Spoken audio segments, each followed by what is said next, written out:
Alright guys, welcome back to VALORANT News. The Zellsis drama continues last night with tweets continuing to hit the timeline related to this whole r/slur situation that continues to go down. NRG, they're getting involved as well, but also some interesting scrim results happening last night and mega changes potentially to the VCT coming soon as well. Very much interested to your thoughts in the comments. Hit the like button if you enjoy. Subscribe if you're new as always, I greatly appreciate it. Roster changes afoot as well, or at least some interesting announcements that we shall discuss here in a second. Icebox Jet is back with Shazam, and also I saw this was pretty interesting from Jorgamo, because Waylay of course arriving now, and we'll see when the split gets underway in a few days time. I think the Chinese region gets underway this upcoming week. It's then effectively the week after that for the other regions as well.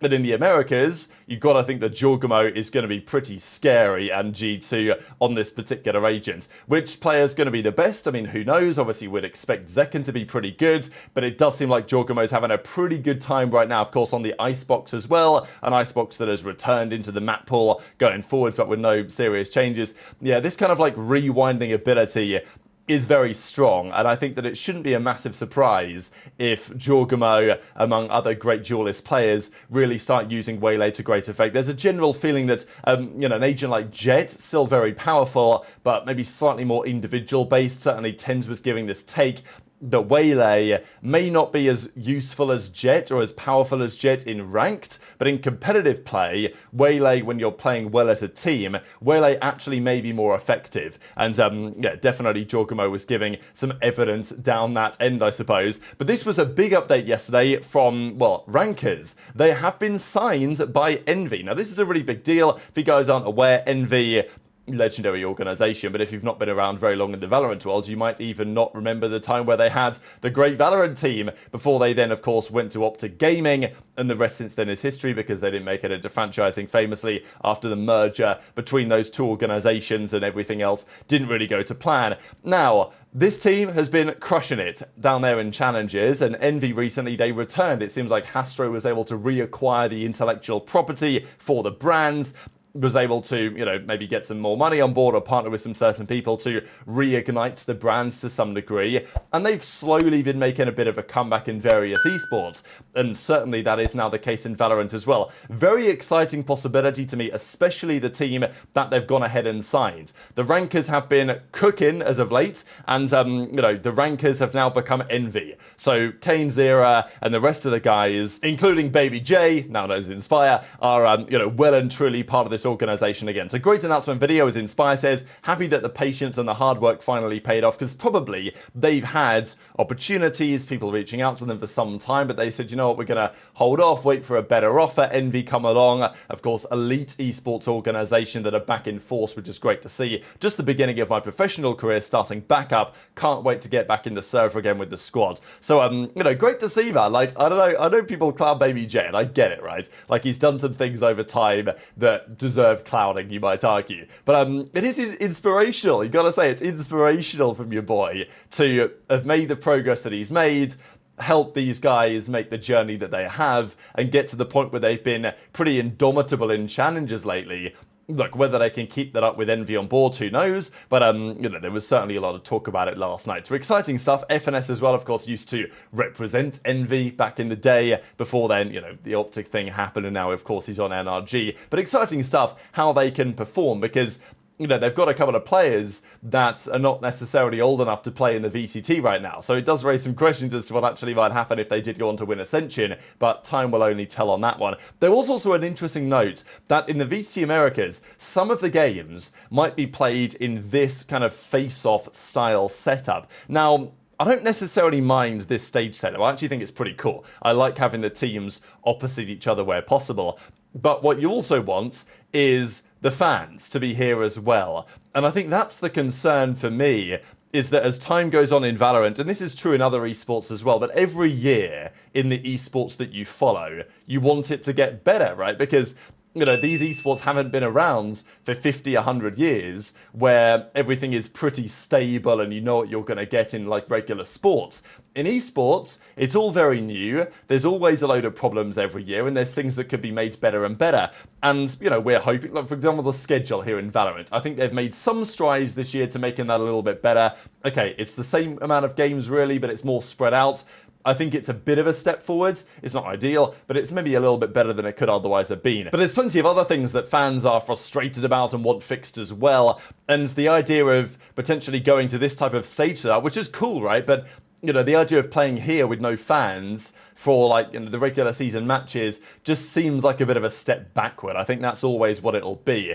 Even if this creates great content, if there's not many matches in the season anyway, if we start to play a number of them with no fans, like if you're a fan of a team, you want to go watch them play in person live, and yet you can't because there's no fans in attendance, you've got to watch them online, and they might not even qualify to the big tournament, you can go and watch them play anyway.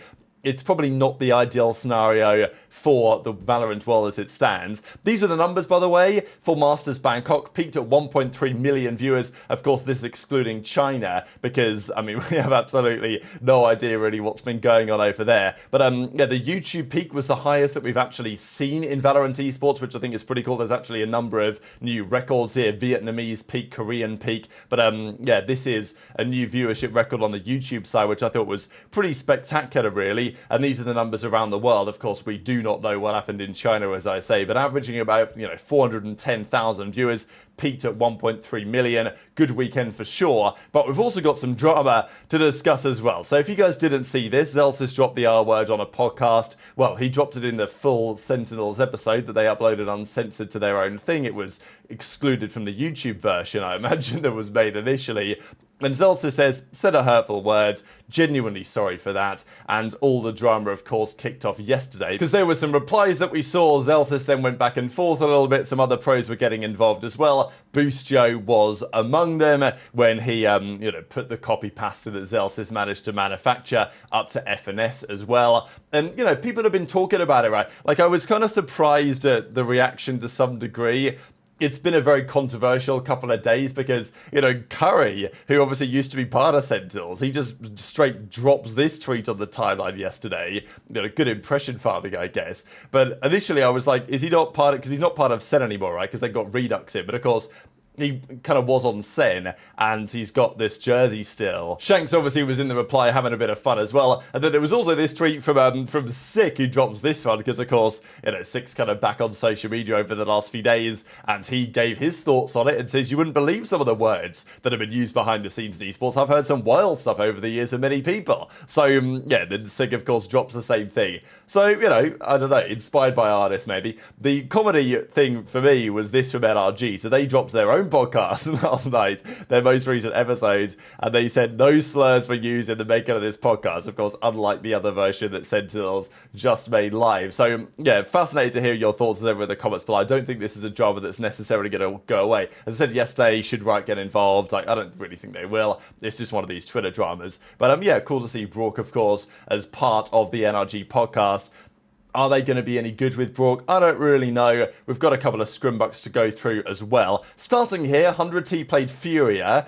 It was 12-10 to the Furia team. Of course, you see Khalil and Zix and Xander and Asna and everything from the 100T side. Some nice quality here as well, which is greatly appreciated with the recent screenshots not necessarily being that up to scratch. But yeah, how will 100T get on? Of course, their first game of the split is against Sentinels. Of course, who is surprised? That's how Riot have decided to schedule things. So yeah, send 100T to kick things off. Of course, Sentinels just came back from a very disappointing Bangkok, but nonetheless a qualification for Bangkok. Now, there has been a lot of talk, though, and I do get it, from the players, certainly, who were there in Bangkok, for example, that the game has changed quite a lot, and whether they are going to be able to keep up that momentum going forward is a question mark, because there was a feeling that, well, the teams that have had the chance to play the new maps, to play with the new agents and everything post-Bangkok, and, they've had a long time to practice while the other teams are out there in Bangkok, back home. But, I think in all likelihood, the teams that went to Bangkok should still be heavy favourites to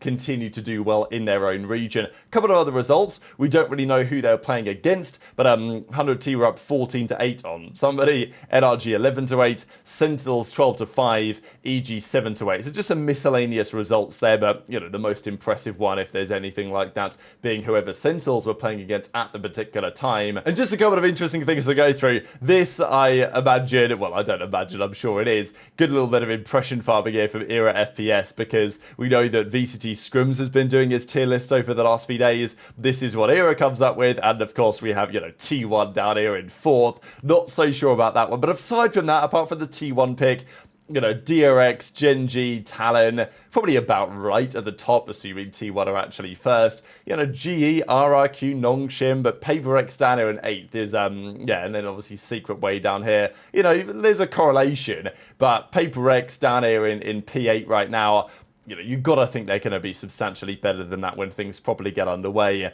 But they are making roster changes over there for a reason, you would imagine. There was also this talk about Ascent and the compositions that you could or could not run. So Rocket Bullets is saying, look, just run the Teho, the Killjoy, the KO, the Omen, and the Yoru. That's the way to go. But Boaster says, actually, no. That's not what you should do. And, Boaster says, I could be wrong, my history isn't looking amazing, but Boaster says, on attack, your A hits aren't going to be good enough with that. Mid control's difficult, have to invest too much util to make it happen. B main pops also aren't going to be good enough. And on defense, it's okay, but you might get starved for info against a good team, then your retakes are okay. And, you're not going to make the spam kills happen. Obviously, there's also some debate as to Yoru versus Jet, or even whether Waylay could get some use on this map as well. But, thought it was a pretty interesting assessment. And, this is a pretty funny here one from Rocket Bullets. Unfortunately, we are defined by our wins and losses, so I'm going to pass new advice. That was, you guys remember a few weeks ago, the guy that put together the 100-page documentation on the VOD review. And then when MCE came out to give him some advice, this is what he said. So, this is a copy-paste, right? He's not really trying to roast Boaster here, and Boaster has his reply as well. But very much interested to your thoughts on all of this stuff in the comments below. Hit the like button if you enjoyed. Subscribe if you're new. Take care, and I'll see you next time.